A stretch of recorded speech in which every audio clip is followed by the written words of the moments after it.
All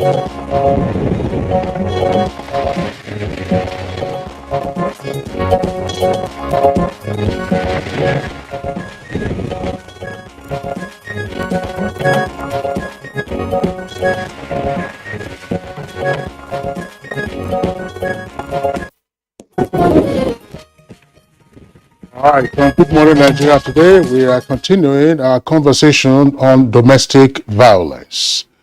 The conversation, of course, began yesterday, and Kiran? Yeah.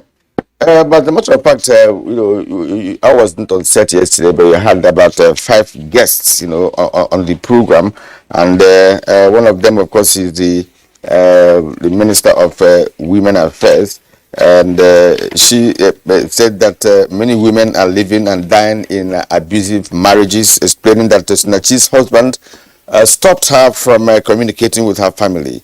Dame Pauline Talent said that justice must be done to serve as a deterrent to other abusive husbands, and justice delayed, she insists, is justice denied. Quite clearly, Kiran, and that's because the trigger for the conversation is the death of the very well-known gospel singer, Mrs. Osinachi Nwachukwu. Now, the Honorable Minister of Women Affairs, Dame Pauline Talent, as Kiran indicated, narrated her encounter with the Nwachukwu family, and she described how traumatized the children were over the constant beatings that they had received, along, of course, with their mother from their father before their mother passed away.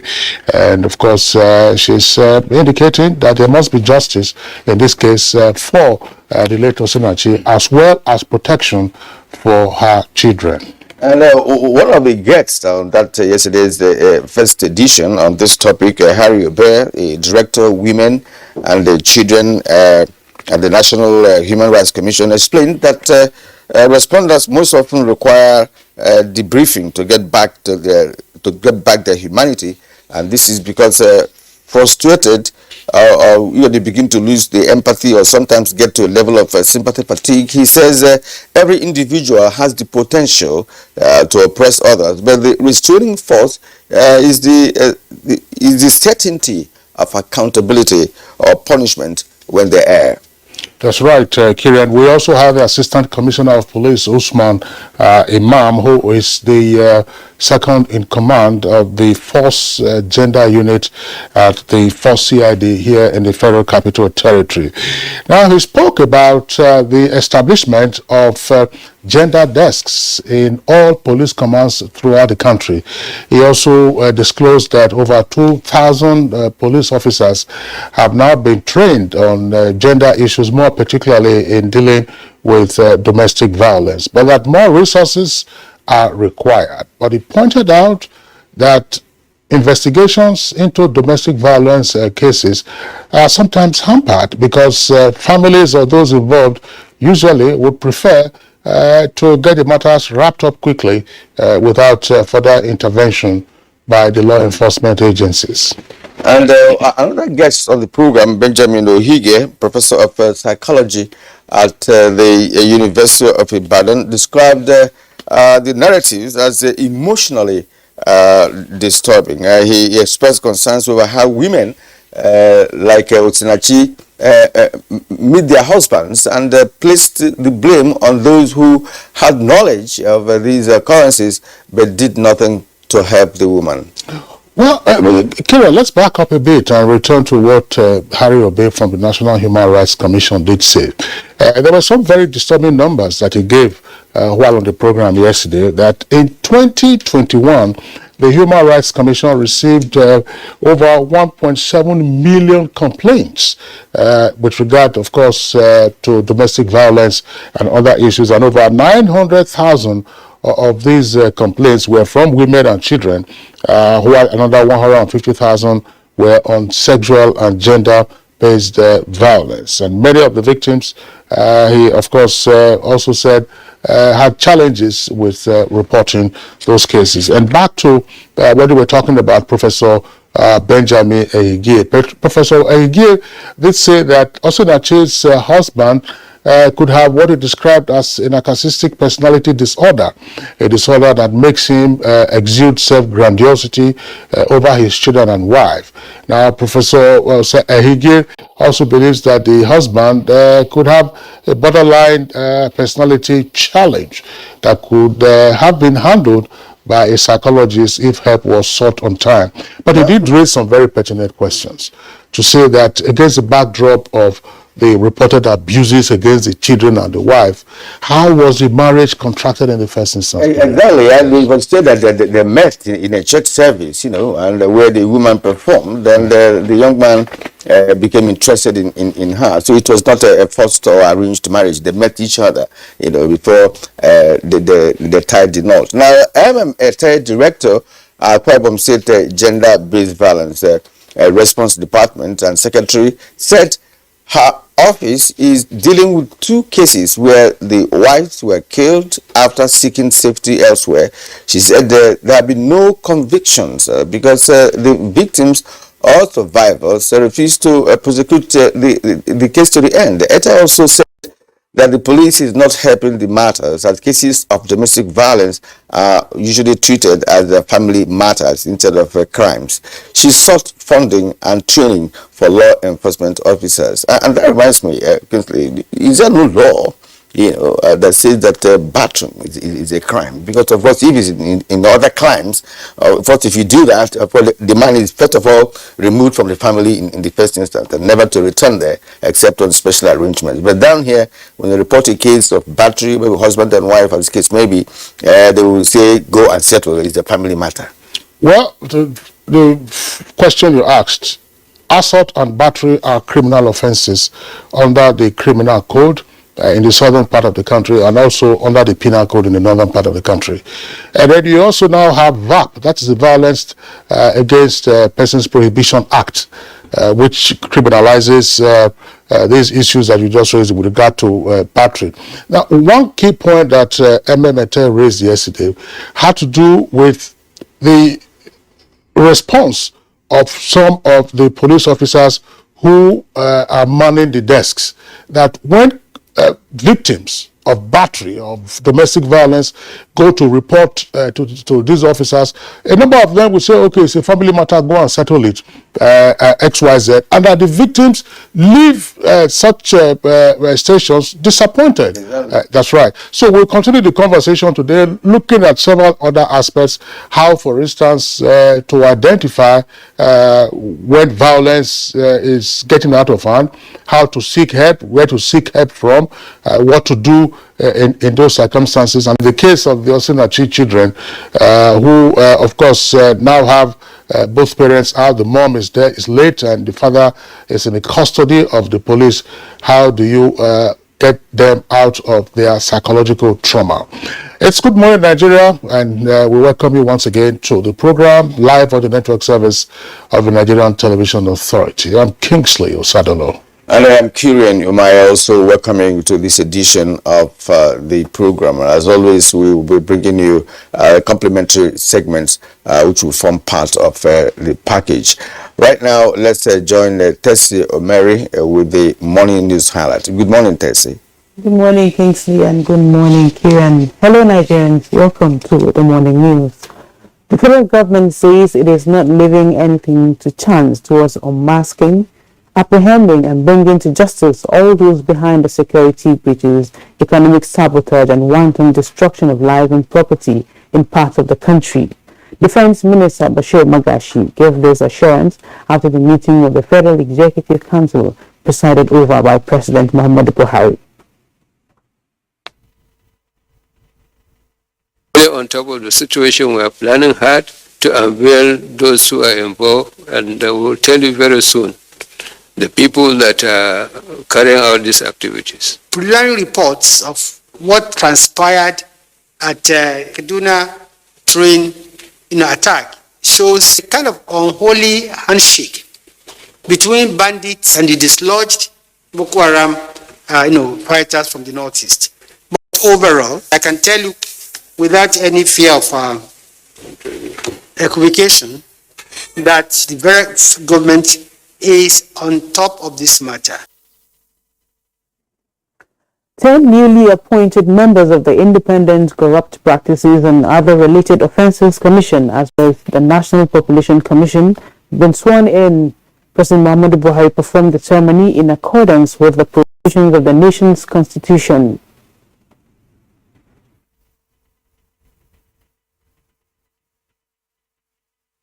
Excited, but I know it's a lot of work that I need to do to be able to meet the yearnings and aspirations of Nigerians, especially that of Mr. President. Fighting corruption in this country is a very big challenging task. But I want to assure the President and all other stakeholders that we are going to add value in the fight against corruption. And Vice President Yemi Osinbajo hosted the All Progressives Congress senators to a dinner at his official residence in the presidential villa, Abuja.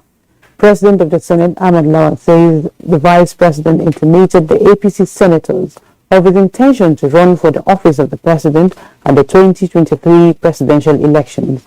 The President of the Senate also promised Nigerians of the commitment of the APC administration to good governance. And we wish the Vice President, His Excellency, good luck in this endeavor. But let me assure everyone that the Senate APC caucus and indeed the National Assembly caucus of the APC will continue to work very hard for our great party, the APC, to continue to provide services for Nigerians. The Senate has passed the 2022 Appropriations Act Amendment Bill for second reading. The Senate Committee on Appropriations was mandated to present it at plenary on Tuesday for passage.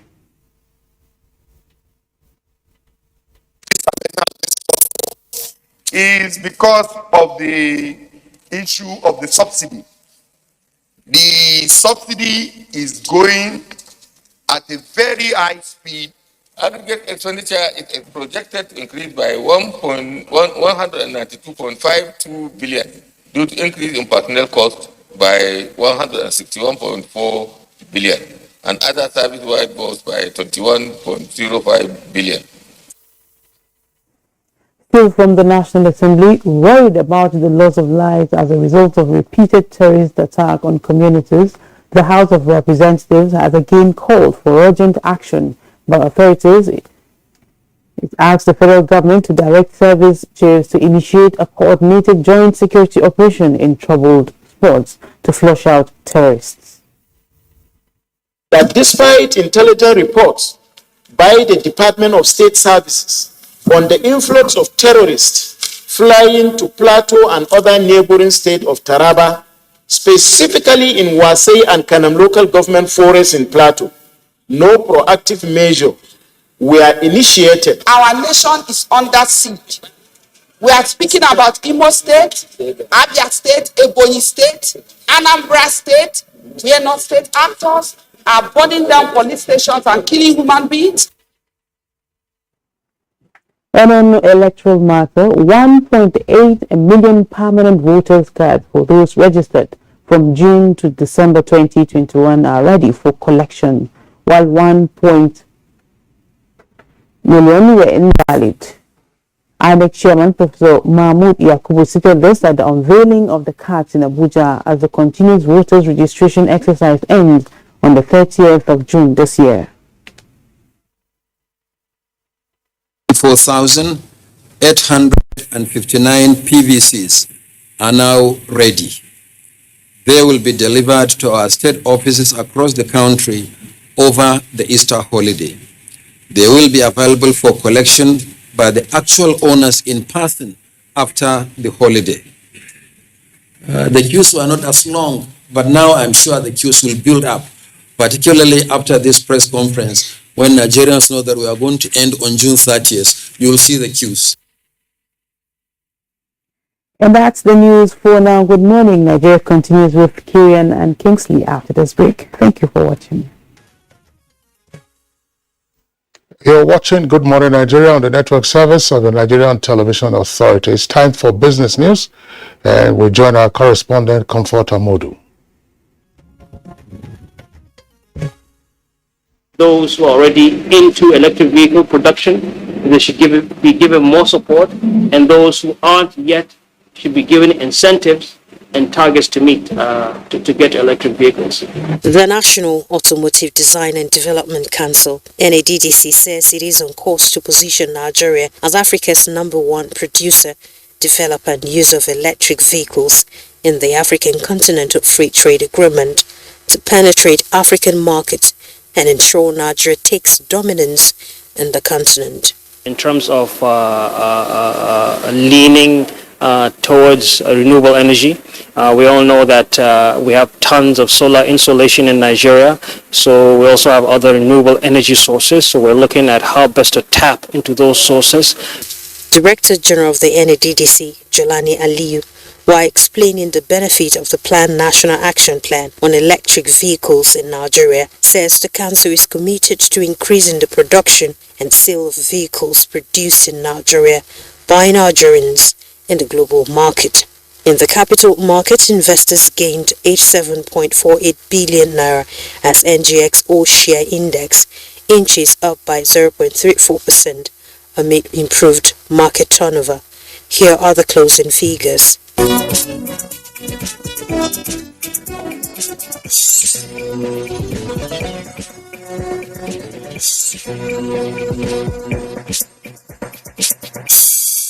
With business news, Comfort Amodu. Well, thank you, Comfort, for the business news. Next, newspaper review.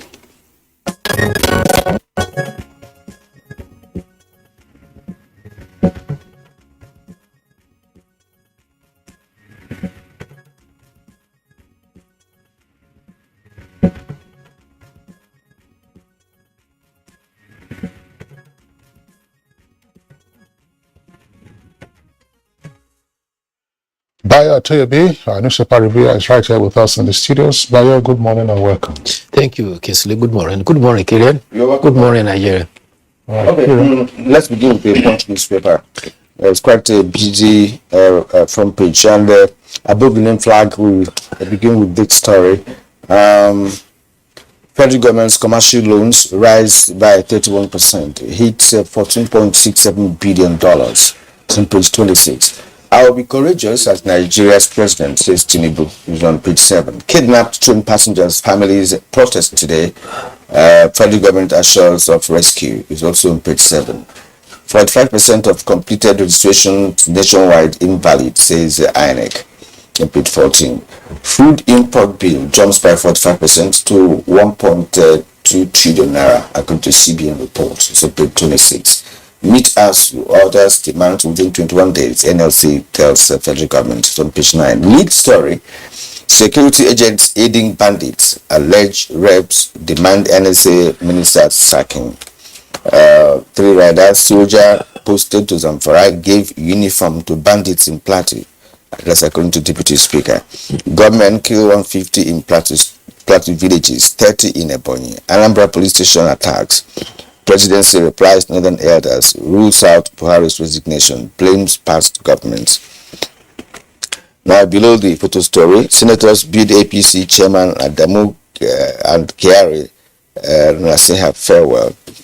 677 drug traffickers jailed, 3,359 arrested in 3 months, according to NDLEA, to page 4. Federal government approves 1.4 billion naira for power transmission projects on page 25. Zamfara bandits abduct 5 female students. Police launch manhunt on page 5. 28 drowned in Sokoto canoe accident. Village head buries 5 children. That's on page 5. Osinachi church unaware of abuse. Minister says husband married another woman. It's on page 7. Also on page 7. Probe me, Bauchi governor dares anti-graft agencies. All right, so we have to have similar stories on the Nigerian pilot. Well,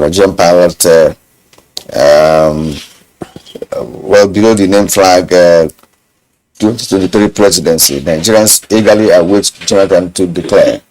Federal government attributes epileptic power supply infrastructure failure to sabotage. On page 5. This story, Unholy Alliance, that's federal government laments, says bandits Boko Haram have joined forces to terrorize Nigeria. That report on Abuja Kaduna train attack shows the groups were collaborating. Urges Nigerians to also collaborate with government to smoke the criminals out. Assures families that kidnapped 167 victims will be safely rescued. All that on page 8. Now, below the photo story, aftermath of strike threat, IGP orders mass promotion of rank and file.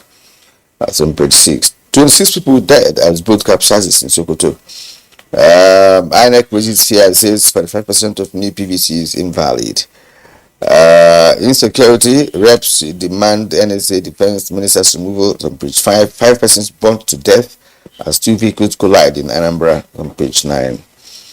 32.8 billion naira fraud. Supreme Court affirms 6-year jail term of ex-pension director. That's on page 25 of the Pilot newspaper.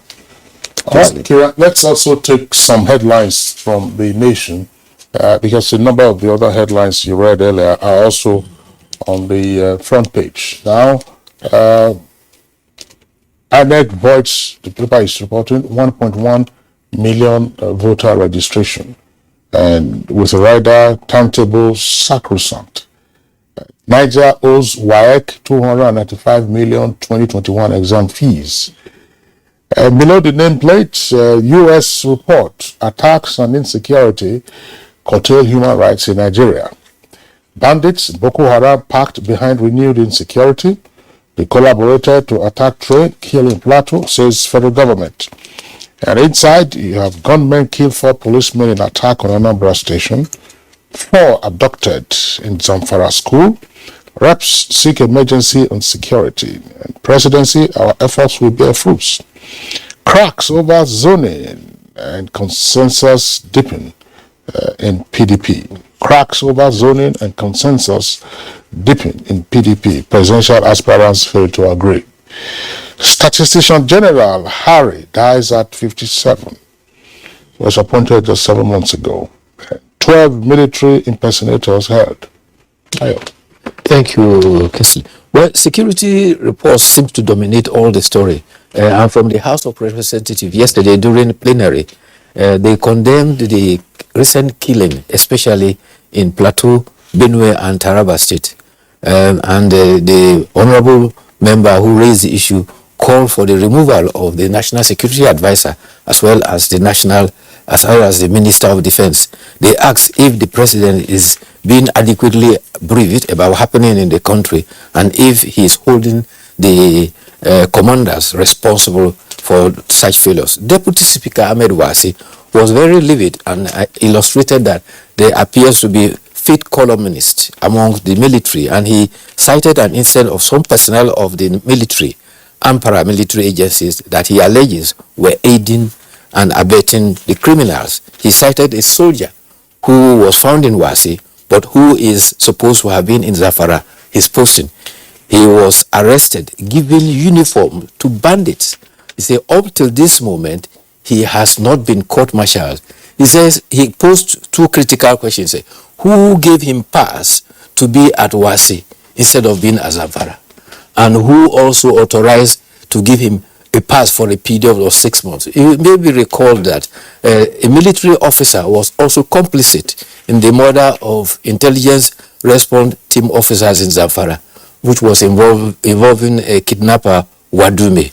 Up till now, that officer has been is supposed to be one of the witnesses in court, but he has been detained and has not been available. On the other side of the Zamfara State, bandits have invaded the College of Health Technology in Safi in Zamfara State. The girls' hostels is supposed to be on the outskirts of Safi, so the criminals went there without even firing the gun. They broke open the hostel door and took away 5 girls. While they were going, they found that one of the girls could not cope, could not walk along. So one of the bandits carried the girl on a motorcycle and dropped her near the hostel. But the student now gave information that the bandits actually told her that they should not worry, they will not harass them.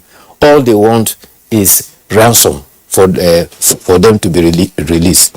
Meanwhile, the federal government says that preliminary reports on the Abuja-Kaduna train attack indicate that there's complicity between bandits and displaced Boko Haram members from the northeast.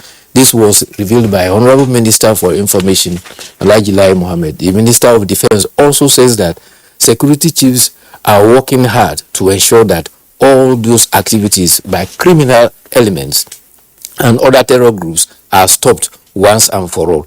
On the demand as to what federal government is doing to aid this and the 72 hours ultimatum given by families of the victim, the Minister of Information said that what the federal government is doing cannot be a subject of press review, particularly that there are lives of abductees at stake. But he said that we are leaving no stone unturned, and however, we are giving all our steps, we are taking all our steps to ensure that we rescue those people and they are safe. Port Harcourt Refinery, some good news is coming. The Honorable Minister of State for Petroleum says that Port Harcourt Refinery is likely to come on stream by April of 2023. It may be recalled that last year, when the rehabilitation began, the Managing Director, Ahmed Diko, had indicated that the refinery will be ready by September.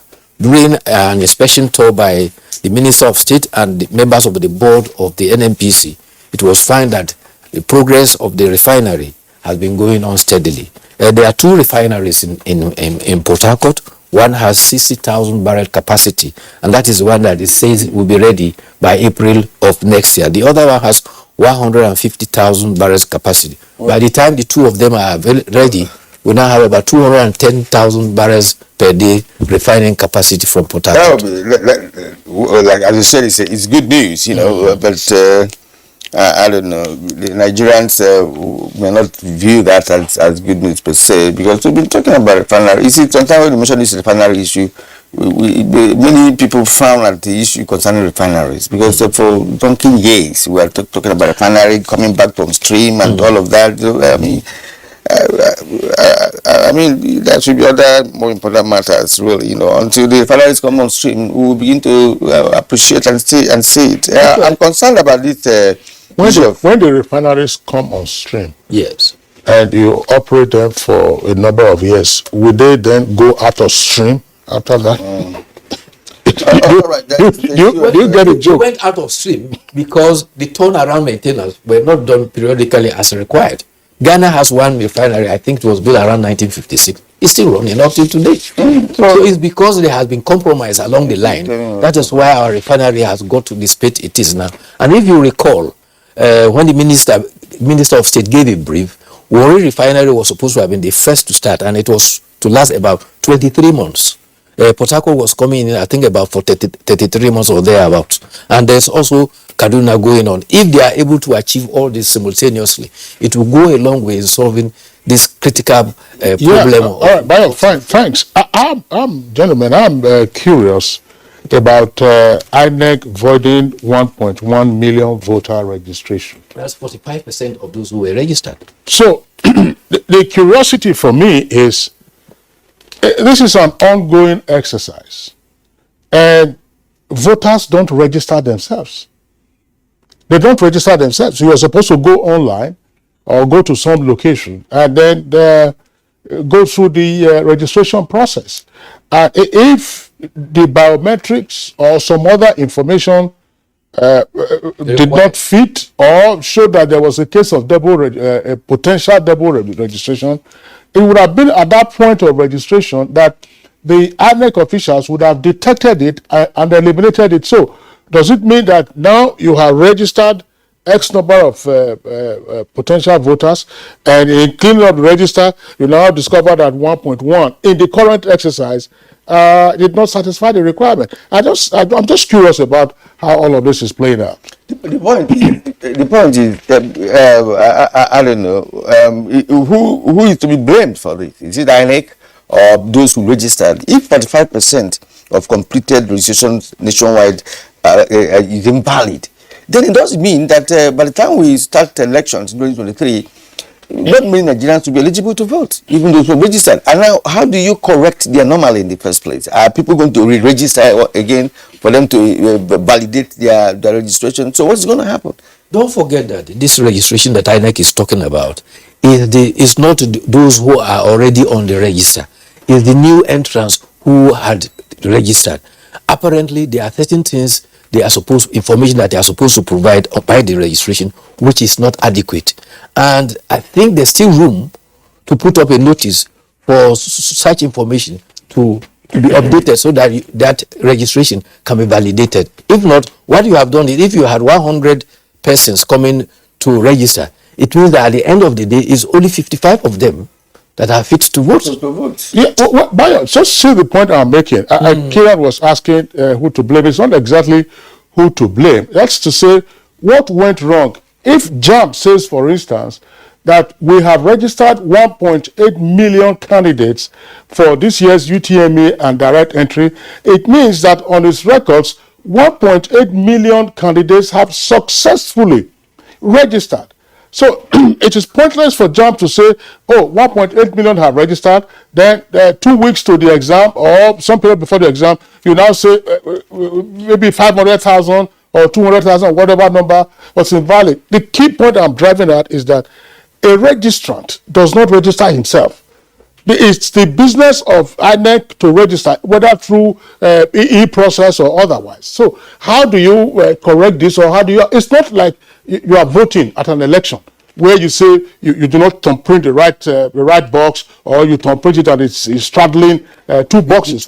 This one has to do with registration. If my registration is incomplete, or that doesn't meet the requirement, then the system will not admit me in the first instance. Now, it's in fact, there is no need even going further on this. INEC should know what to do. It's as simple as I think it's part of INEC's transparency. We registered 100%. We have found that 45% are invalid. Who registered? You registered. You discovered the error. You go and correct the error. It's as simple as that. This is what these publications. They're just not happy about that. It doesn't mean they were not prepared for the election. If 45% of the people who have registered is invalid, so what sense does it make? At this point, really, let's call it a day on the super review. We will see you again tomorrow for further analysis. This is Good Morning Nigeria on the network service of the NTA. We'll take a short break now. We will return to focus our attention on the main issue for conversation. Do stay with us. You're watching Good Morning Nigeria, and we're live on the network service of the Nigerian Television Authority from our Abuja headquarters studios.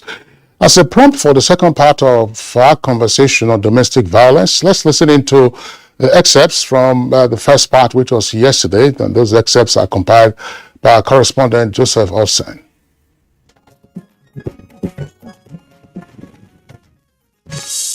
This problem is endemic. It just takes the bold to speak about it. And I'm happy about one thing. As saddening as the situation is, people are beginning to speak out. That's why we're getting the numbers.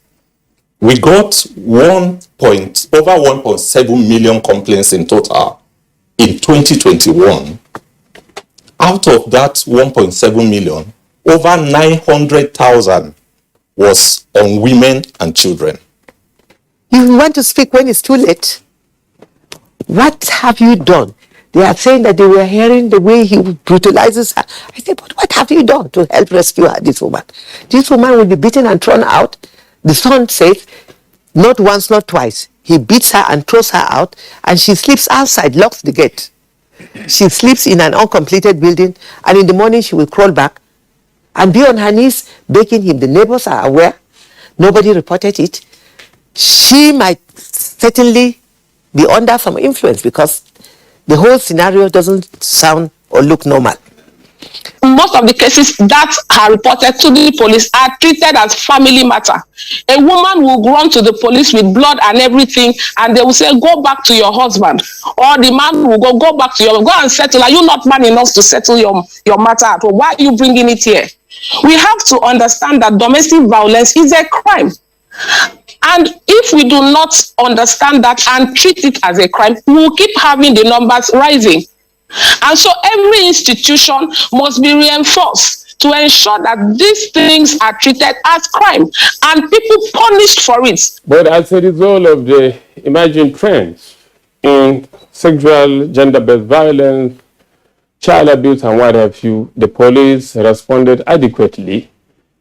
And I think in 2002, the police established for the first time, the Nigeria police established at the first CID level, the Apex Investigative Department in the Nigeria police established a gender unit.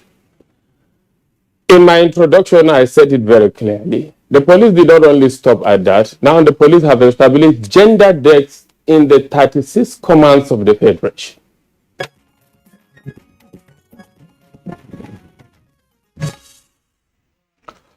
All right, and we have a guest here in our studio to be part of the second leg of our conversation on domestic violence. First, let me introduce Harry Obe. Harry is the Director, Women and Children Department, National Human Rights Commission. Well, thank you for joining us, Harry. Thank you very much, Kerry. I'm happy to be here. Okay, also on the program this morning, we have Rita Bassi. Rita Bassi is a domestic violence survivor and counselor. Welcome to the program. Thank you, sir. We also would like to introduce Sani Ama Rabi. Sani Ama Rabi is the Acting Director of Social Welfare Department of Social Development Secretariat in the FCT. It's good to have you join us this morning. Thank you. All right. So in addition to those two guests, by the way, Harry Obe was with us on the program yesterday. We are having another guest who was also with us yesterday, and he's Professor Benjamin Ehige of the Department of Psychology at the University of Ibadan. He's joining us from our Ibadan Network Center. Professor Ehige, we appreciate your being with us again this morning. Very much. Good morning. All right, and then joining us via Zoom from Lagos is Titilola Vivo Adeniyi, Executive Secretary of the Lagos State Domestic and Sexual Violence Agency. Titilola Adeniyi, it's our pleasure to have you on the program this morning with us from Lagos. Good morning. Thank you for having me. All right. I hope you had the benefit of listening to some of the excerpts from our conversation yesterday. Let's begin the conversation with you. The Zoom connection is clear this time.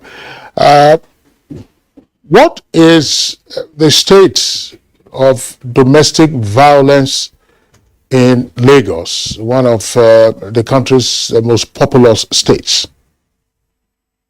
Okay. So what we've seen over the past 5-6 years is a steady increase of formal and informal reporting of domestic violence, sexual violence, and child abuse. The data shows that people are speaking up more. People are approaching relevant institutions like mine, governmental organizations, non-governmental organizations, civil society organizations. They are reporting cases. Before now, we have that culture of silence where people are not encouraged to speak up and speak out. But we are gradually breaking that culture of silence. People are speaking up more and speaking out. We're also seeing people brought to book. We're seeing convictions, cases of sexual violence, for instance. Perpetrators, defendants are being punished for their crimes. So people now know, right, that there are consequences for actions. If you commit crimes, you will be punished. We're also seeing demonstration of political will. And in Lagos State, we have the governor, Mr. Governor Sanwo-Olu, speaking up about these issues, walking the talk. We have the Honorable Attorney General ensuring that he personally prosecutes these cases. We're also seeing innovations that are introduced by the state to ensure that these issues get the deserved attention that they require to ensure that we're able to reverse this very, very worrisome trend. Okay, we'll get back to you for further conversations. But now let's return to our studio here. We have Rita Bassi. She's the domestic violence survivor. Well, I would say share your experience or something, but if you deem it necessary, let our viewers know what this feeling is all about and how someone who is battered, as in the case of Osinachi, who didn't want to let out, what the experience she's been having for over the years until her death, will handle such a situation, because there could be many more in her shoes who wouldn't want to, get a divorce because of her religious belief and what have you. And of course, they live with a man who is a bully, right? So let's have your own take on this issue of domestic violence and how best it could be handled, especially from the women folk. Thank you very much. Well, when I heard of Osinachi's story, I can easily relate because everything there is the same characteristics, the abuser and the victim. The same thing, especially when the abuser actually succeeded in victimizing the victim or demoralizing the victim to the point of our world or his world, because anyone can be a victim, anyone can be abuser. It's not about the gender anywhere. So mostly female and more, so it's like it's all about female. No, men too can be abused. So it makes the abuser, if the abuser succeed in making the victim feel that his or her world is depending on him, there is nothing you can do. And I went through it practically.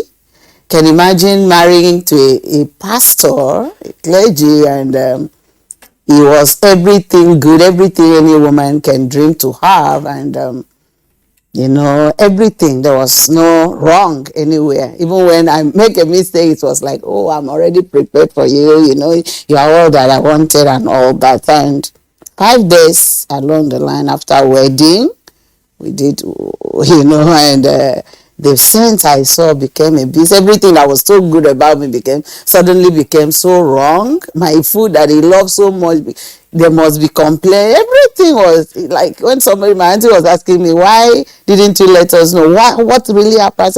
Anything can trigger him, as in he doesn't want you to pray, you stop praying, can trigger him. He like hot food, you bring hot food, can trigger him. He wants the other side of sex in bed, and you give it, can trigger anything, can trigger the abuser.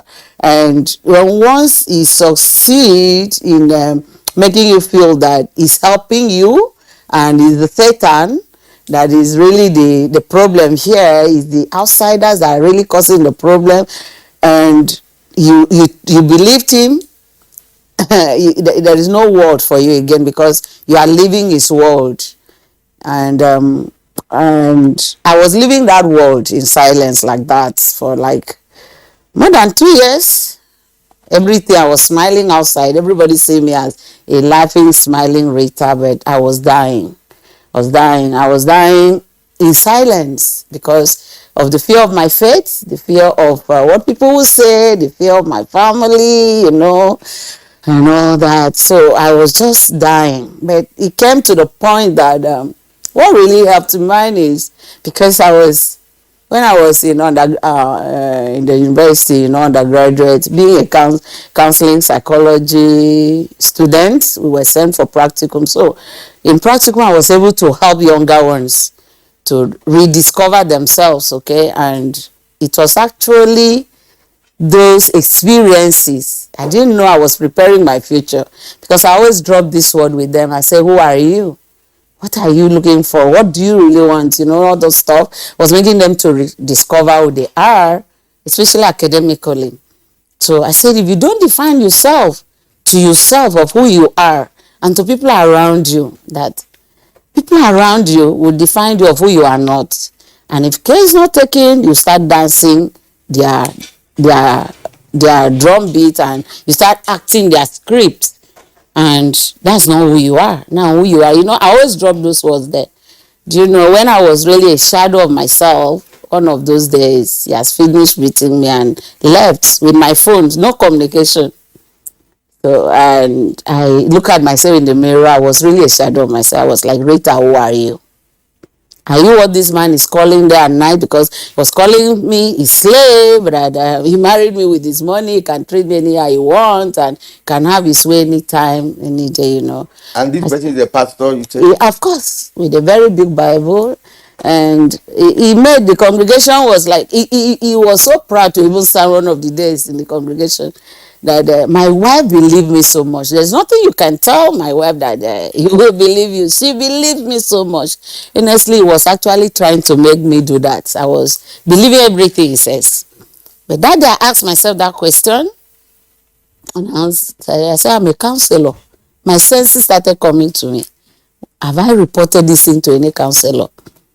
That early time when he was doing that, sometimes when he come back to his senses, he would plead, I did not know when this thing happened, all those stuff. And I was okay, let's meet a counselor. He accepted. When it was the day, he said there's nothing wrong with him. What are they going to tell him? Is he not the counselor, he counsel others and all that? But me, on my own, I decided to confide with some counselors, professional counselors.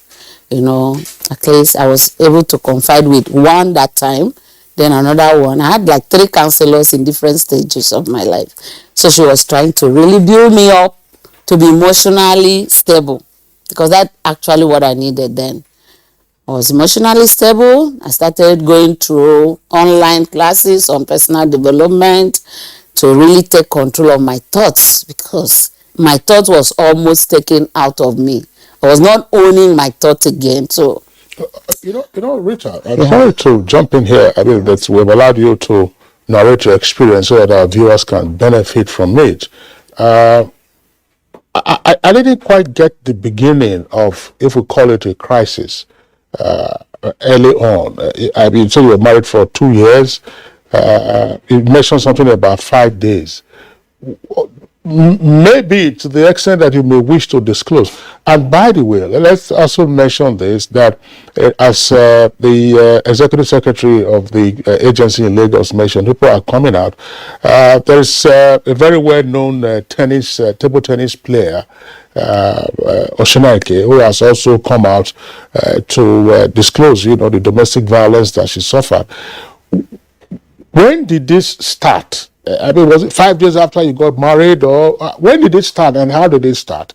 Did you know the person you married? Did you court, or it was just an attraction that? Of course, it wasn't an attraction. We dated. We dated because he was my in-law pastor. My in-law was his assistant pastor. Okay, so.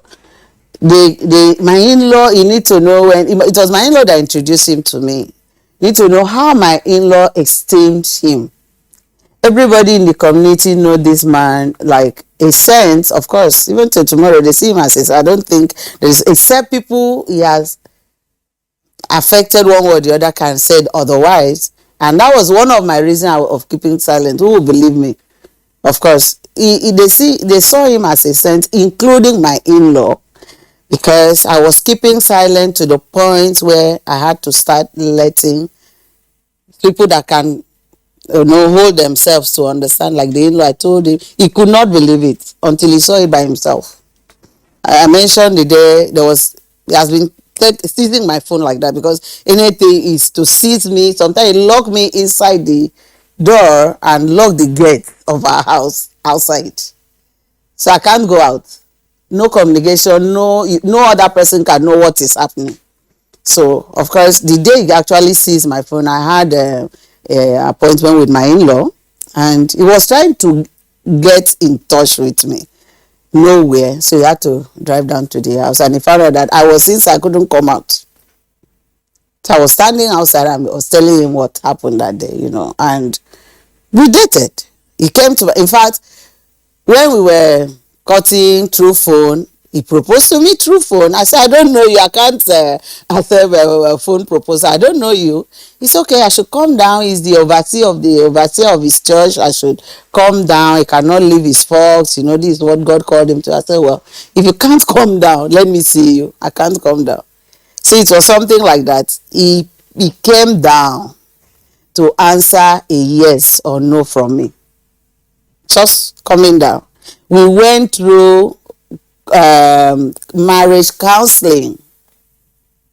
All these people, they are all alive. And so many questions they were asking him, he was answering it as a prepared ready man. Not just answering, he showed me those periods he was with me here in Abuja, that he was prepared to be a good husband as much as I was prepared to be a good wife. You know, he showed me everything good. To the point that one of the days we went for counseling, and my auntie was there. And so my auntie is like, she saw something.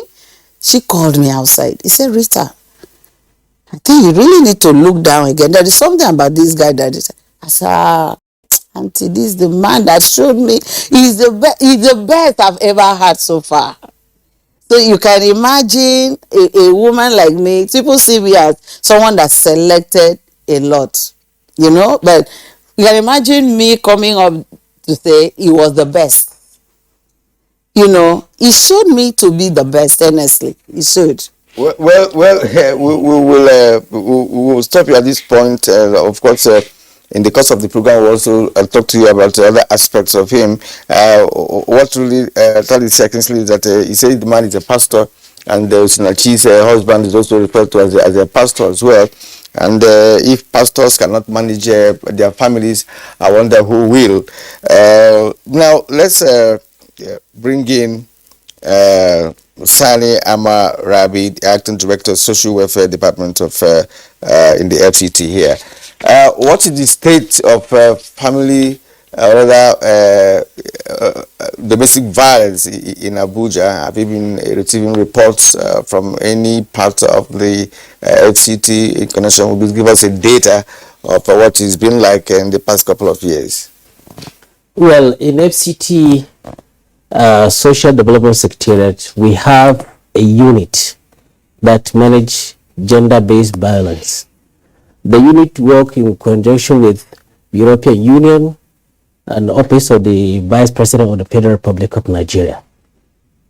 We used to have some reports. Sometimes it's not the victim that reports, it's concerned citizen in many cases. But in most cases, I discovered that even if the case is reported, as you start the case, somewhere along the line, the victim themselves will decide to abscond, will not like to continue. These are some of the cases that we do have. And we have a family court that when we try to manage it at the council level, if it doesn't work out, we'll now refer the case to the family court. It's at the family court that the judge, the presiding judge, will determine if the case will reach magistrate court whereby it to be treated on criminal basis. And we have some NGOs that are assisting in advocating. And we equally have some, well, you know, spirited How Nigerians. serious is the issue of domestic violence in the Federal Capital Territory? Well, to be honest, it's somehow serious. And why I say it's serious, in case you discover that either a house help, in most cases we do have that case on house help. We don't have it much on between the spouses in Abuja here. Most of the cases you discover that it's on either the house help. Okay, well, thanks. We'll come back to you, Sani Rabi. I just want the Executive Secretary of the Lagos Agency, that's the Agency on Domestic and Sexual Violence, Titi Vavo Adeneye, who is with us via Zoom, to clarify this point for our viewers. Sometimes there is a tendency to conflate domestic violence and sexual violence. We do know that sometimes they may occur in the same milieu, But our critical focus this morning is essentially on domestic violence. That is between spouses, between partners, and so on and so forth, and less on sexual violence, an issue that we had earlier also dealt with. And the points that you raised about increased reportage and the breaking of the culture of silence, as well as the political will to prosecute these cases, those points are noted. But tell us, I mean, for a state like Lagos, as I said, between Lagos and Kano, you have two of the most populous states in the federation, and a lot of also congestion. What do we know about the incidence of domestic violence, and how is this manifesting in your state? Okay, thank you so much. Majority of the cases that the Domestic and Sexual Violence Agency handles is actually domestic violence. Last year, we did 3,943 cases. Out of that 3,943, 60% was on domestic violence. As you rightly said, violence between intimate partners, violence that occurs in the home. And you know that domestic violence is not just physical abuse. There's economic abuse, emotional abuse, verbal, stalking, and harassment. So we have more cases of domestic violence being reported, not just by the victims or the survivors, but even by people we refer to as mandated reporters, whistleblowers, people that see something in the community and say something and do something about it. And for us in Lagos State, we don't look at domestic violence as just criminal, because it is civil in nature as well. And if we leverage on the provisions on the Protection Against Domestic Violence law, we have an opportunity to actually go to the courts and obtain what is called a protection or restraining order against the alleged perpetrator. So even when you have cases where the survivors are not willing to prosecute, and to explore criminal measures of curtailing the situation, we have civil remedies that we can leverage on. For instance, obtaining a restraining order, granted by the court, restraining the alleged abuser from coming close to the survivor, to the person's place of work, and etc. So yes, majority of our cases are actually domestic violence. Okay, let's go to Ibadan, where we have Benjamin here, Department of Psychology, University of Ibadan. So I would like you to look at this very, aspect of our conversation. From Rita, he said that there could be a situation where the abuser will cow the abuse, applying some psychology on the abuse, to the point where the abuse cannot even reveal what she has been going through, as in the case of Osinachi. And from what Sani Amara Rabbi told us now, that in FCT here, the many cases they have handled were cases where concerned citizens will report to their office about an abuse, and at a stage, the abused could be the person that will now stop the proceedings from the investigation and what have you. So, as a psychologist, what do you think is happening? How could this happen, that someone is suffering in the hands of an abuser, yet could not even report to anybody that she is suffering? Osinachi, in the case we're talking about, is a key player in a big church in Abuja here, and she couldn't even tell, the overseer of that church, who could have, played a role in stopping her husband from continuing abusing her, before she died.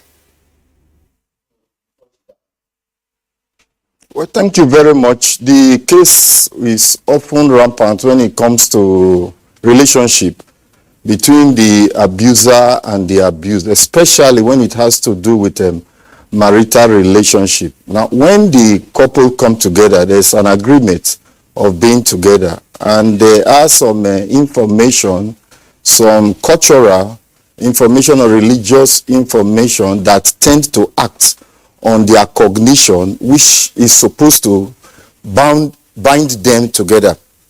Now, after they've lived for a while and this situation of violence commences or abuse commences, the earlier the abused is able to free herself from it, the better. Otherwise, once it stays for a while, it becomes difficult for the individual to free herself. The reason is that they will have what we call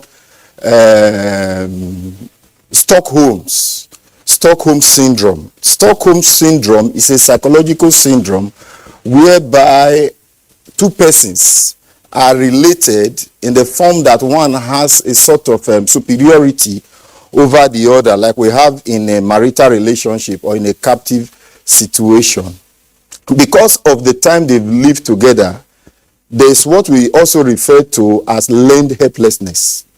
In learned helplessness, the individual has become so adjusted to the problem, has now even developed some coping strategies of trying to help himself or herself out of the problem, that the individual at times sees some positive aspects of the abuser and overrates, or what we may refer to as overvalue, the positive aspect of the individual more than the negative aspect, such that when the negative aspect is acted out, the individual tends to undermine and has this belief that the person will change, that maybe some demonic spirits that are acting, that maybe she will pray or he will pray and there will be changes. It becomes worse off if the individual does not even have a reliable source of dependency. For instance, external person, family members that could help out of the problem. Then the thoughts, the cognitive thoughts now begin to come. If I leave this home, maybe I have my children here. What will come out of these children? The man might marry another woman. What will become the future of my children? All these thoughts and concerns and worries tend to tie the individual more into the relationship, that the person finds it difficult to be out. Now, because of the bond that is linking them, even when there are actions to free this person from the relationship, the person does not. At times, it might even, those are some of the behavioral manifestations with this syndrome. The individual might even fight other people who tried to free them or who try to exonerate them from this difficulty, this challenging situation. Now, over time, this victim might now start sympathizing with the abuser and start seeing things from the abuser point of view by reasoning along and trying to see some justifications why the abuser is acting in the way he is acting. For instance, there was a case that was reported to me by a client of mine. It was supposed to be their wedding anniversary that particular day. She forgot. It was towards evening. The man now drew her attention, challenged her, and was almost hitting her that it's the wedding anniversary. Was it not your responsibility to have reminded me and congratulated us?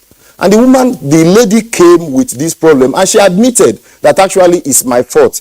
I'm the one that is supposed to remember as the woman in the family. I smiled. I said, where is it written? Where is it documented that it must be the woman that should remind the family of wedding anniversary? So they get to a stage in which they even admit fault unto themselves, and this tends to affect them, to demoralize them and subject them into the state of depression. So they find it difficult to be out of such problems. And that is why the other time we were saying of the roles of neighbors, the roles of others who see them. They do not reason normally again because their cognition has been dented by the abuser. Their orientation has been negatively impacted by the abuser. They now see along the way the abuser is reasoning. And another area is that at times the abuser behaves in a friendly way, in what we refer to as borderline personality. At times they become good. At times they act positive, like the case we are looking at Osinachi. I was just reasoning. It's very much likely that the man was not aggressive or true. At times he might behave good. If not, why would this type of relationship produce 4 children? It means at times the man was behaving good. And the woman has the tendency of being carried away with those good aspects of the man, overrates the perceived good aspect of the man as opposed to the negative aspect. So this makes it difficult for them to withdraw from such relationship. Like was said also by the counselor, many thoughts we start from. What will people say? I could not manage my home. I'm unable to the culture even sees it that is the woman that should manage the home. If any home fails, that is the fault of the woman, which ought not to be so. All this cognitive imputation into the woman or women generally tends to have negative impact on them, that they find it difficult to withdraw even when they are being subjected to all this undue violence. Thank you very much, Professor Igie, for your insight. We'll come back to you in the course of the conversation. Now back to the studios. Harry Obey of the National Human Rights Commission is a director at the Human Rights Commission. He was our guest yesterday. Harry, of course, you listened again to the newer perspectives that have been opened on the conversation this morning. I just want you, before you respond to the issues, or take this along with your response to the matters arising from the responses of the guests.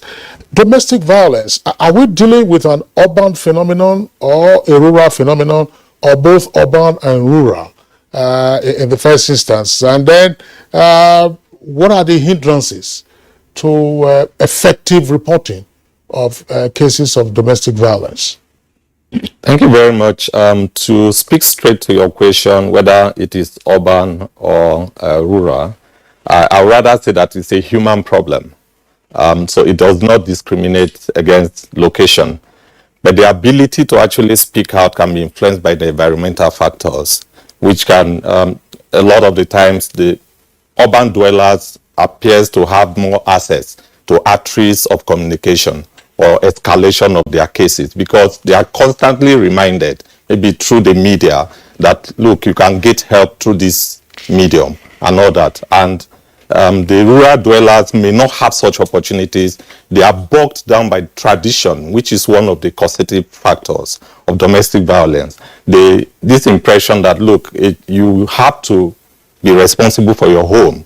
Don't allow any other person to hear about the things that goes on in your home.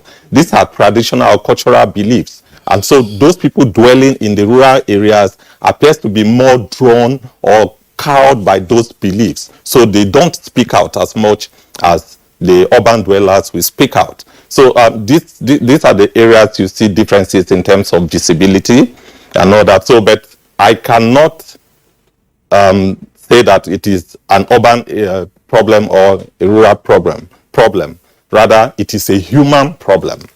And I said yesterday that it is innate in every human being to want to dominate or oppress the other. The only thing that deters us or limits the exhibition of those things is the certainty of accountability or the awareness of the parties that are involved. Okay, let's come back to Rita once more. You're a survivor of this, and of course, they're a counselor now. I'd like you to speak to some women who may be in the condition you found yourselves a couple of years ago, because the issue has centered on the fact that when you are cowed down, you find it difficult, to even report your situation for people to begin to provide assistance to you. As a counselor, what will you be telling some women who are in bondage at this moment? Because of course we know that I essentially asked whether it's rural or urban. For me it is both, because those days growing up, you come to the village, you always hear cries somewhere that that man always beats his wife and what have you. In some cases the family members, the extended family members who call them and they try to settle them and what have you. So how would the women who have found themselves in this situation wriggle out of it, irrespective of what our guest in Ibadan has explained based on psychology? Yeah. He uses my experience to really help a lot of people, a lot of abuse, even the abusers, because I've come to realize that most of the abusers have been abused one way or the other. So they had childhood experiences, and they just feel the way to revenge back is to inflict pains to the people they love and all that. So that's distorted cognitive mindset, okay? And I use myself to answer your question. I face my reality. I face the reality that I have been abused. It was difficult to accept for a long time. You know, someone that have a lot of religious background, and you just feel everything is Satan. So I came to realize there are a lot of things that are not Satan. There are a lot of things that are human, that are under human mind, and the mind, if the mind can be changed, everything can get better. So I have to face that reality that I've been abused. So do I want to remain here, or do I have a life beyond marriage, outside what I've been taught that marriage is everything? So I also realize that marriage is good, very good, when the two people involved really know who they are and what they want, and they owe each other genuine love. So marriage can be so good if the two parties express this love to each other freely. And marriage is one of the means to an end. It's not the end itself. So I cannot, because I want to remain married, and died inside the marriage.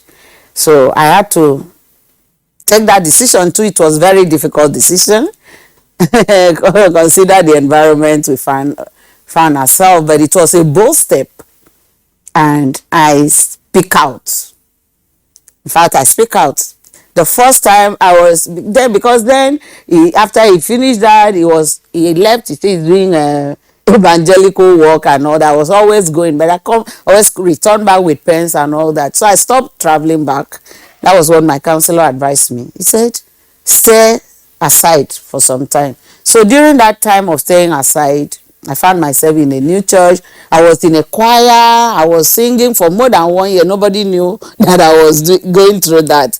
So they just knew me, that I was laughing, a counselor, that I was always there to help as many people as possible. I gave myself to voluntary work and all that. So they didn't know that aspect of me. But the day I decided to speak out, 2019, my birthday, I called all of them that knew me. I said, I want to celebrate my birthday in my house. So one of my counselors, in fact, my last counselor, that was the third counselor, was there. He was there for me. So, and there, I spoke out, I opened up.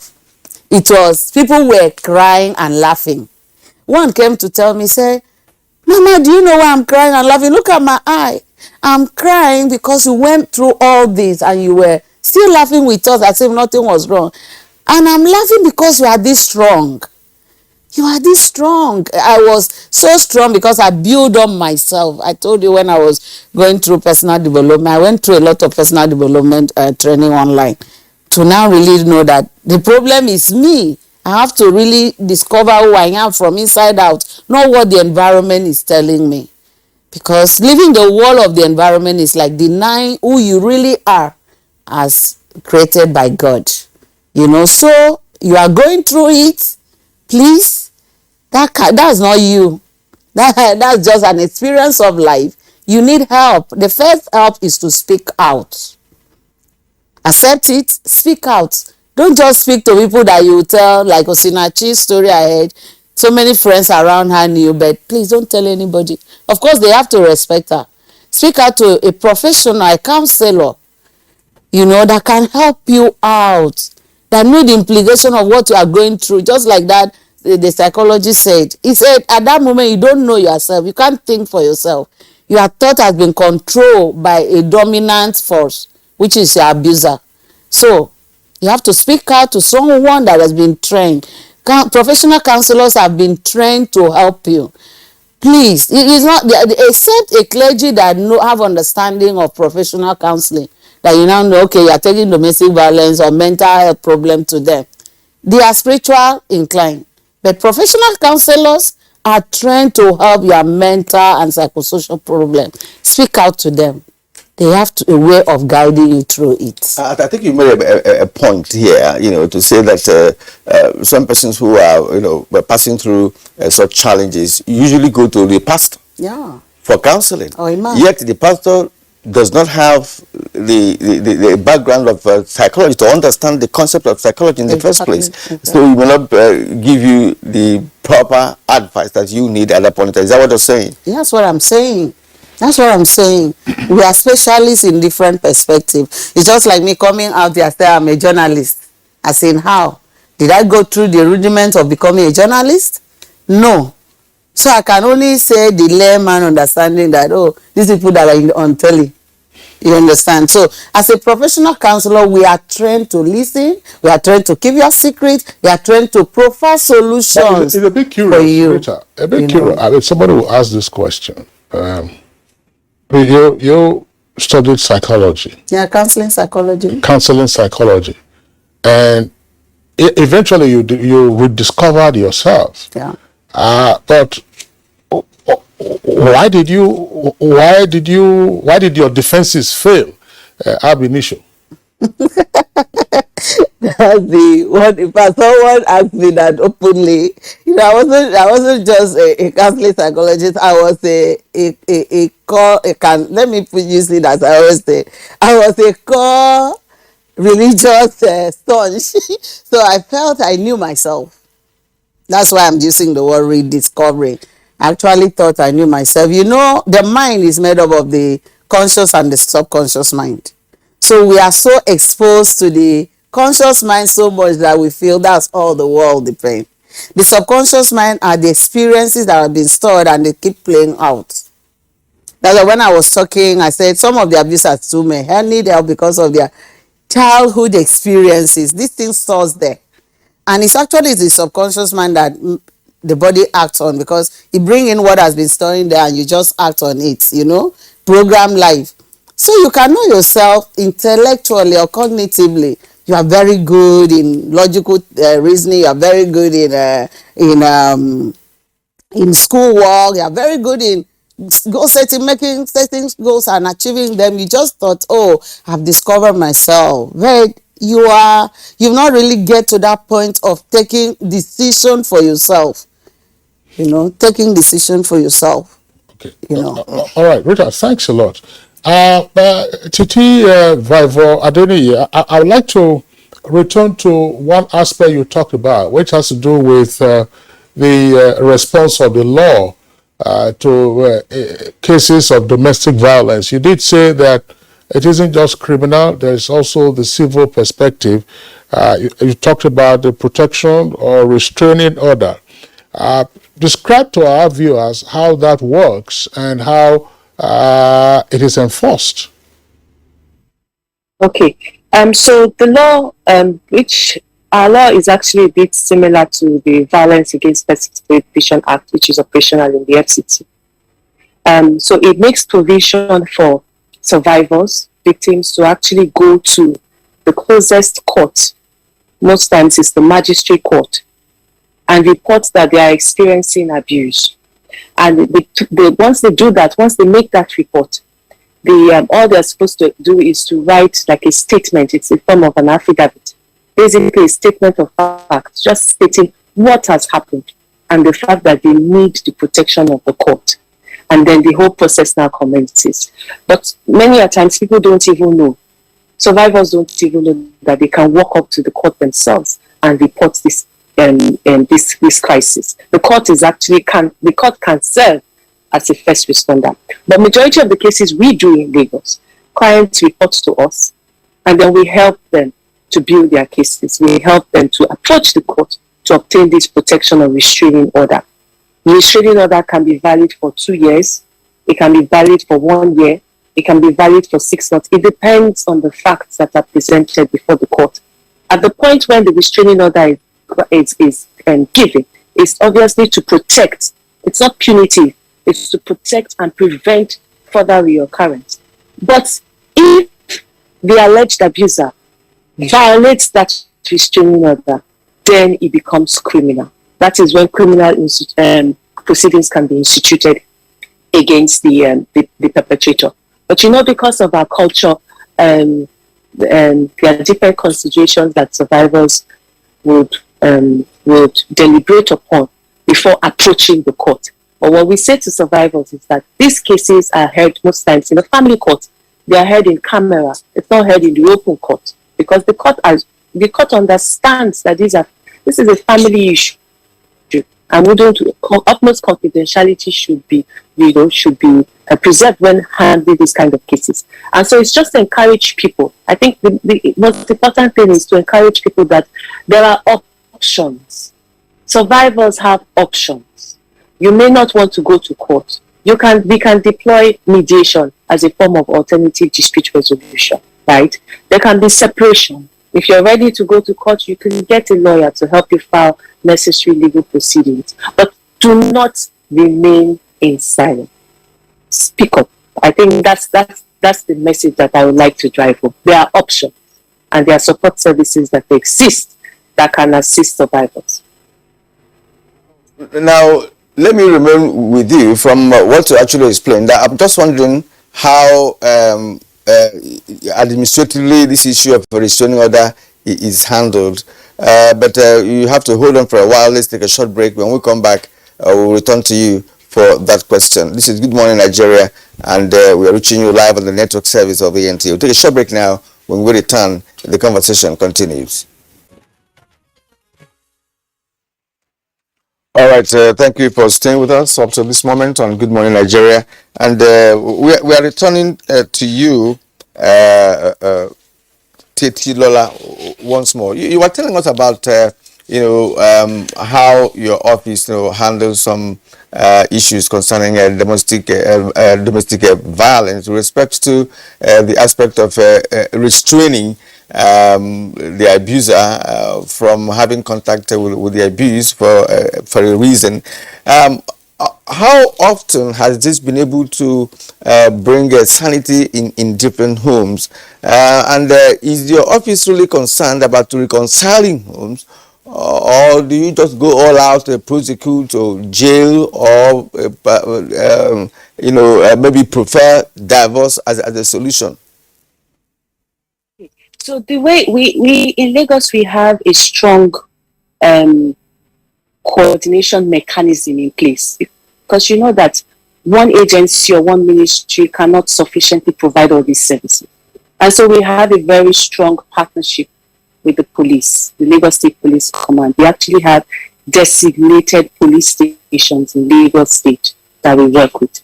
So when a restraining order is granted by the court, it's served as a judgment of the court. And then we inform the police to assist us in enforcing the order. So that's just to address how we ensure that the orders are adhered to. And then if the alleged perpetrator flouts the order, then we go commence criminal proceedings or criminal actions against such a person. As an agency, we are survival-centered. We are not advisors. We do not advise our clients or survivors. We counsel. We lay down the options available, and we help them to take a decision for themselves that they would own and run with. Majority of our clients, majority of our survivors don't want prosecution. They want the beating to stop. And so that's where you have this proposition for mediation as a form of alternative dispute resolution. And we place a high premium on counseling, because we know that nobody is born an abuser. And if people are ready to work on their relationship, they just need professional support. And so we have a pool of clinical psychologists and psychiatrists that we work with to assist these couples if they are interested in remaining in the relationship. We do not beg a survivor to remain in the relationship, no. We believe in self-quiet determination. If a survivor says, I'm done, it's not in our place to compel or coerce that person to remain in an abusive relationship. If the survivor says, I'm willing to give this another shot, but I believe that we need counseling, and the alleged perpetrator is vulnerable and honest enough to say that they need this support, it is to the benefit of government if government is able to assist that couple. So no, we do not coerce people to remain in abusive relationships. Neither do we tell people to do what they don't want to do. That's unethical, and it's not professional. We are survivor-centered. As far as it's within the ambit of the law, we do what the survivor says. But in a case of public interest, in a case where a survivor comes in bleeding, for instance, we are not going to deploy mediation. because we believe that this case is a potential murder case. At that point in time, mediation is not going to work.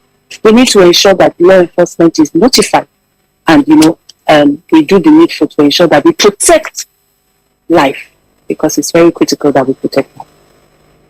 Titi Lola, rather, thanks for your response. I was going to also ask you, maybe when we get back to you, you can respond to this. Namely, you talked about the services that are available. Are these services paid for by the couple if they decide to seek help? And are Lagosians who are involved in incidents of domestic violence actually stepping up to get help? But there's a third leg of what you raised. Say, for instance, a victim of domestic violence comes in bleeding. This was a point we touched on briefly yesterday, and I would like Harry Obey of the National Human Rights Commission to come in here one more time, because yesterday the data he gave was that last year there were at least 1.7 million reported cases of domestic violence throughout the country. And the Honorable Minister of Women Affairs did say that indeed those numbers are more, because the Federal Ministry of Women Affairs has a situation room tracking this. Harry, we're back to this issue of the protocol for handling grievous cases of domestic abuse. Sometimes you can say low scale, but if it's of high intensity, somebody comes in with a broken head, or somebody comes in with some visible injury. What is the current experience now, and how do we correct that? My colleague from Lagos State actually stopped with regard to issue of being survival-centered approach to dealing with these issues of domestic violence. The protocol is not cast on stone. You use it's the one that is actually workable in your environment that is deployed. But however, there are some basic considerations that must be infused into whatever local protocols that that are developed. The first thing is to protect the survivor or the victim. And so the protocol requires that the victim or the survivor is removed from the violating environment to at least a safe environment where her life or his life will be preserved. And then whenever you're dealing with issues of domestic violence, know that there are two legs to it. There's a protection leg to it, which is ensuring that the survivor is protected. Then there's the legal accountability aspect to it, and that is the criminal angle. So when you're dealing with that, you ensure that, look, while protecting the victim or the survivor, you also have to preserve evidence to ensure that there will be prosecution to ensure accountability for whoever perpetrated that. So when a victim comes with blood and all that, yes, you keep the victim safe and ensure that that victim has access to medical facilities or treatment. And a lot of the times from experience, the dilemma that a responder faces is when these facilities are not available. One, you don't have a safe home or a safe facility to keep the survivor, and then you have no express access to a medical facility without cost to ensure that at least the victim is stabilized. So there has to be funding and provisions for these two very important first aid steps that must be taken. Namely again? Namely, removal of the survivor from the violating environment to a safe place, which can be shelter or a facility, and then medical treatment or access to medical services, so that the welfare and the health of the survivor is protected, while you take further action to ensure full accountability for the crime. Okay, I want to return to Benjamin Ehige of the Department of Psychology, University of Ibadan, on this very aspect of our conversation. In most cases, the victim and the abused would have gone through some kind of reconciliation. In the case of Osinachi, we learned that at a point in time, she left the marriage for about a year. And the husband came begging, and they reconciled. So it does appear that in most cases, when people are reconciled and they return to live together, the abuser continues. So what is the psychology behind this? Because when you went to beg to say, look, I am not going to get involved in this again. I've discovered my mistakes. I won't make that mistake again. What happens when they have reconciled? And after a period of time, the man returns to that his original sort of behavior. What is the psychological concern about this? I mean, why the reoccurrence? You know, after reconciliation, you go back to it. After apologizing, you return to it over time.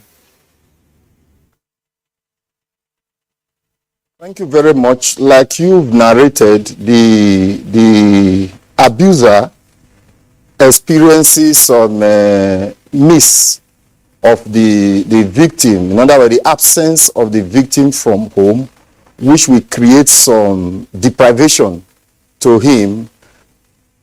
And this individual might be suffering some psychological disorders. He might be a psychopath. The fact that he realized himself that the wife, for instance, is not present, and all the derivatives which he has been gaining from her is now absent, there is that urge, there is that motivation of trying to reconcile. The reconciliation might not necessarily be that he would no longer victimize her, but the gap that had been created should be filled again.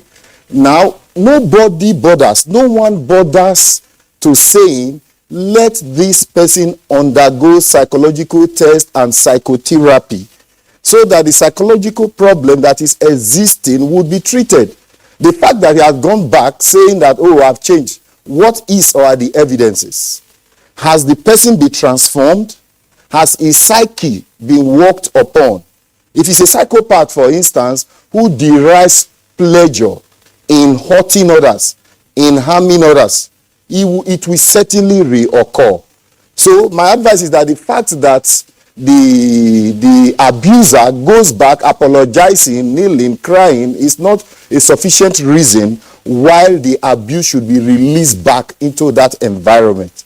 Such individual has to be subjected to psychological tests, psychological analysis, and adequate therapy, psychotherapy conducted for himself and the wife. I've had an opportunity of such, and I'm so glad to testify that they saw me at times, they will say, oh, thank you for what you did. There's the need for psychotherapy to be conducted. It could be family psychotherapy, whereby both the victim and the abuser, they are brought together. They are made to understand the causes of the problems, causes of the disagreement, what leads to physical violence, and so on. It's so unfortunate that we tend even more to emphasize on the physical violence, but the psychological violence is more enduring, because before it degenerates to physical violence, the abuse must have been passing through a lot of psychological torture, a lot of psychological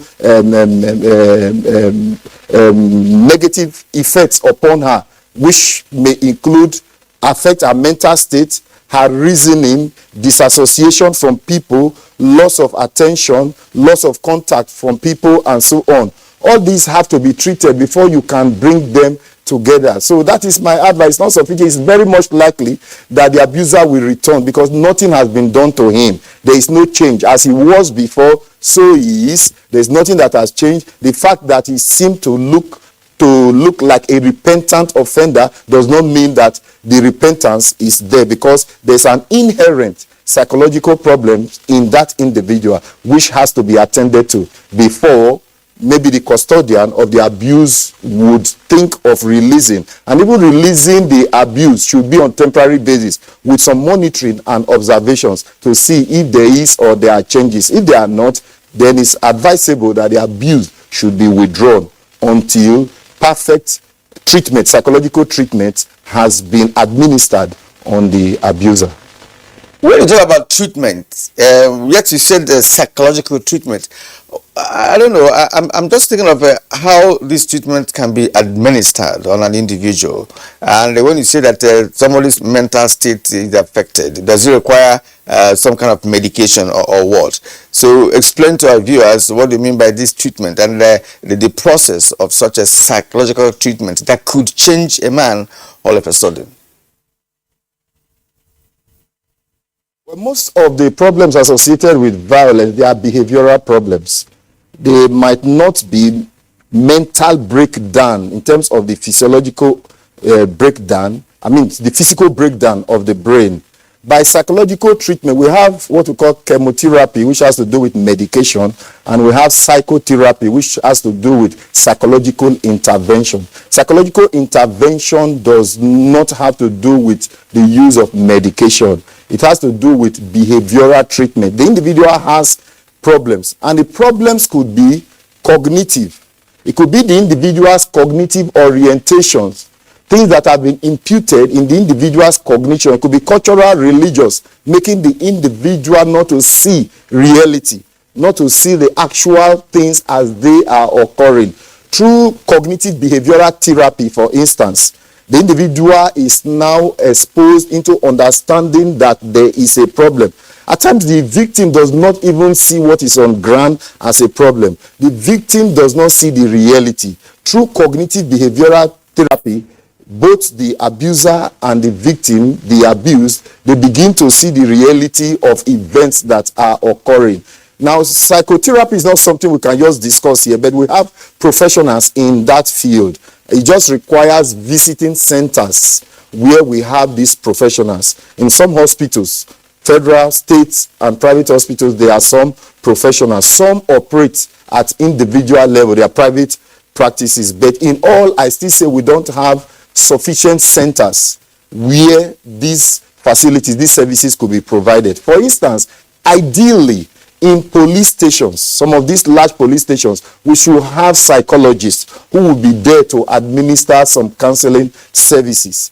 In community clinics, we should have psychologists who will be there because the community health centers, they are very close to the neighborhood.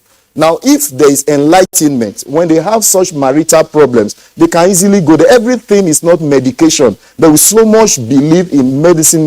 Most of these things are behavioral issues. Someone, for instance, who is easily aggressive, someone who cannot control his or her temper, someone whose emotional intelligence is very low, does not require any medication. All that person needs is psychological intervention that will a little bit bring up the intelligence, the emotional intelligence, so that the individual is empowered on how to manage conflicting situations, on how to manage conflict, on how to manage difficulties, challenges, on how to manage worries that the person is passing through. This is what psychotherapy is all about. It's all about behavioral intervention. And it helps more, better than medication. Medication might only suppress. The individual goes into sleep and gets disconnected from physical sin. But when the person is up again, is facing the reality. But with psychological therapy, you are empowered on how to tackle these issues whenever they emanate. All right. Professor Ige, thank you very much. And indeed, the other guests, there's one aspect that I would like us to touch on under the time frame that we have, or rather within the time frame that we have. Harry Obey, you are Director, Women and Children Department of the National Human Rights Commission. Again, the trigger for our conversation is the death of Osunachi Uwanchukwu.